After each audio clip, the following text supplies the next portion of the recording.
All right, I've got a Z11 board here. We're going to go over diagnosing it.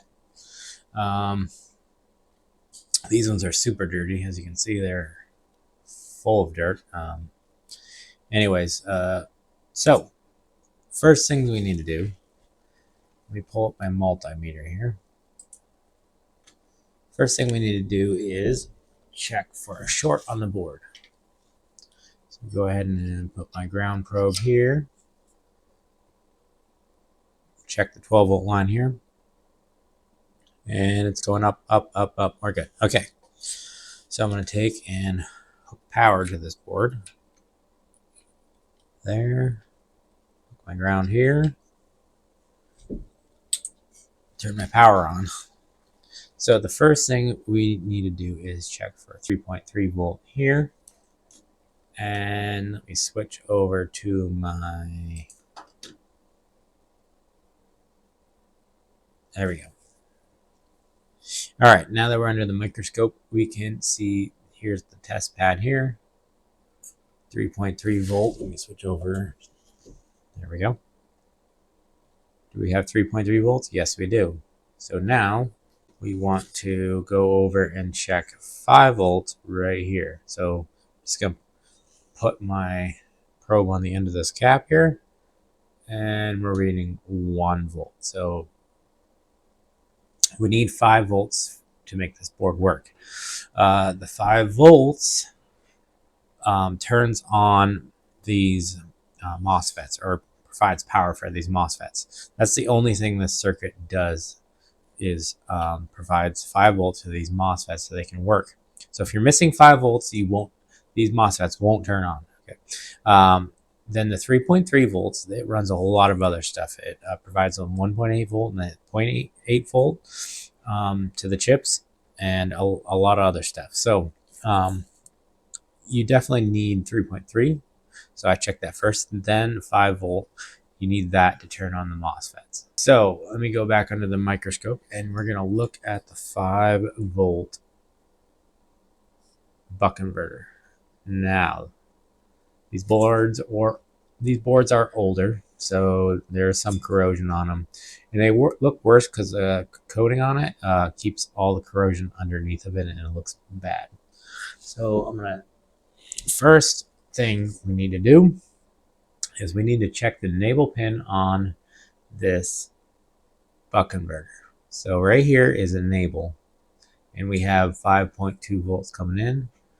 This is 12 volts coming in here. Ground, output pin right here, feedback here. The feedback is here, and I can't remember what one that one is, but we need that 5.2 volts coming in here, which is good. And let me show you where that 5.2 volts comes from. So on the back of the board, there's a circuit here. In focus. There we go. So there's a circuit right here, and R21 is the resistor. It's a 100K resistor that takes 12 volt and it knocks it down to 5.2 volts. So if we measure this resistor, we should get, if I can get through this coating here,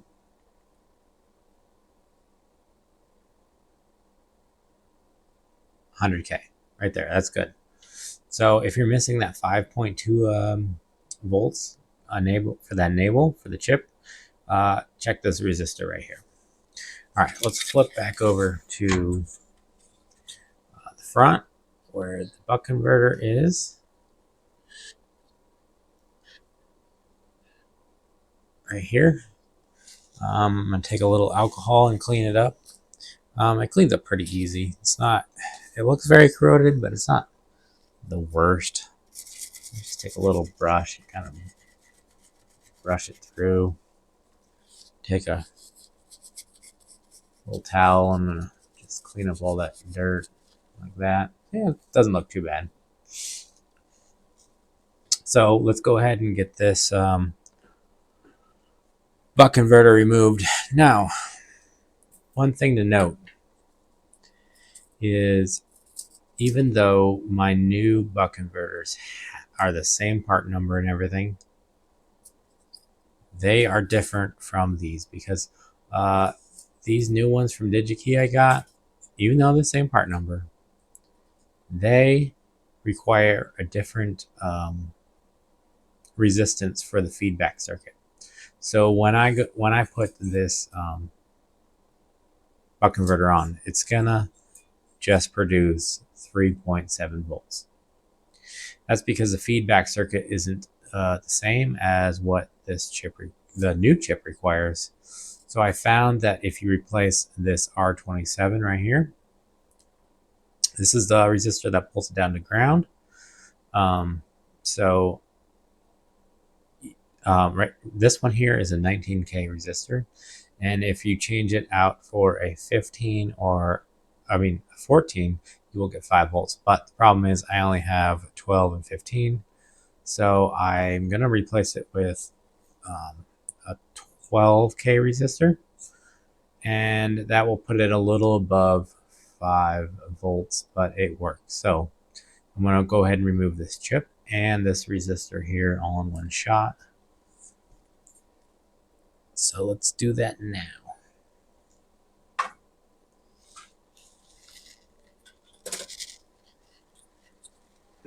All right, I like to take my soldering iron here, micro soldering iron. This little chip is tiny. It's a tiny, tiny chip. So I'm gonna go ahead and help the process along because it takes forever to heat up this board. So a soldering iron really speeds up the process to remove this chip.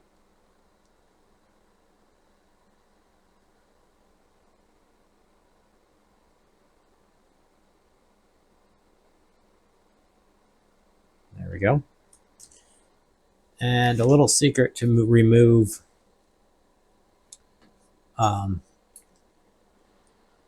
resistors and caps on the board, because these boards are so thick, it really speeds it up if you just tweak tweezers and you put it on both sides of the component, and the heat transfers right into the solder and it pulls right off. It's super fast, super easy, because you could sit there for like 5 minutes just waiting for that solder to melt on there, but if you use tweezers, it is so much faster. So let me go ahead and put some more flux on here. Now this is the flux from Black Horse, and it's awesome.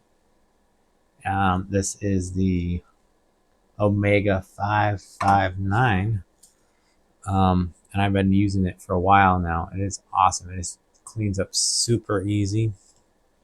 Let me get more solder on here. All right, it cleans up super easy. It is, and it smells really good. It's awesome. So if you're in need of flux, go ahead and order some from Black Horse Repairs. He has it on eBay, and I don't know if he has it anywhere else, but it's awesome. It smells awesome too. Compared to all the other flux I've ever used, it's probably the best one. The only downside is if you get like big components like I do, like where you have to heat up the board a lot, you lose it evaporates pretty quick. But it cleans up so easy. I don't mind just putting a little more on when I have to, just to keep enough flux on there, because it cleans up so easy and it doesn't turn into a pile of sugar. And if you've worked with flux, you know what I mean. So cleans up super easy, and I love it. So I'm gonna put some more flux on here, and we'll go ahead and throw the chip back on. All right.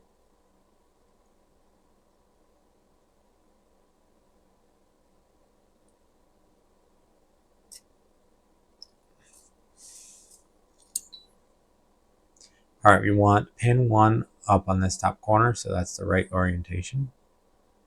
So what I do is I just hold it in my tweezers, grab my hot air, start heating it up.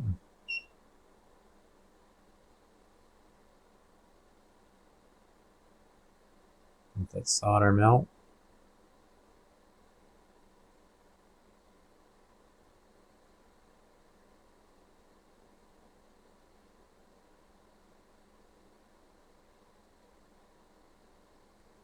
Okay, let me put this in here.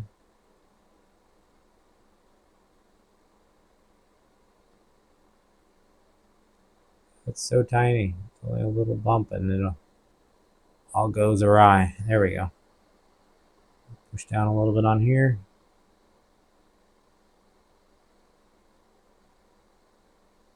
Come on.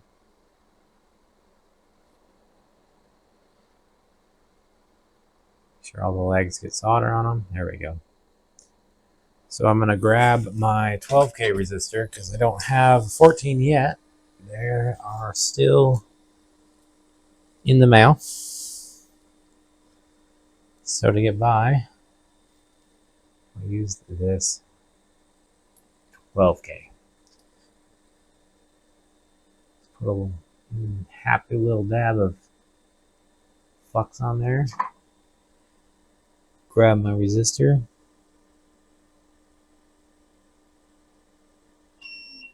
Set it right in the flux so it doesn't fly anywhere when you put hot air in it.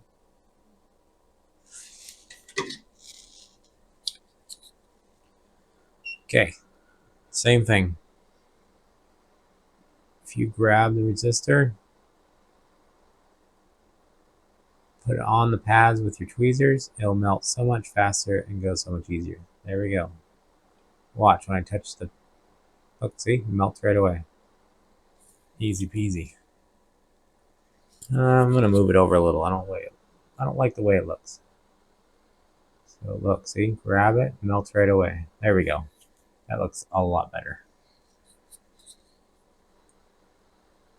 These pads look okay here. Yeah, they look like they're connected.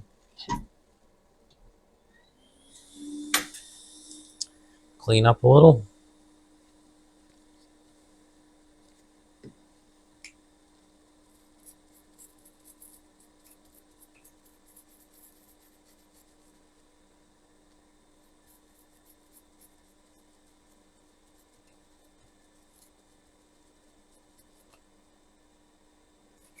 Okay. Let's go ahead and connect the power again.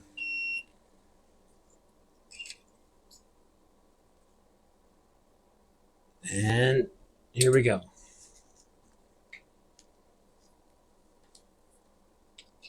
gonna put my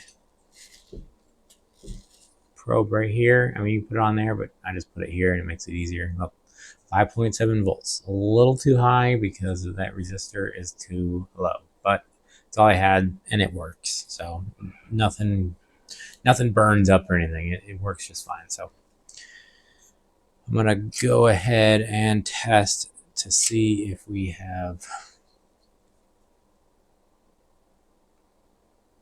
power on the MOSFETs.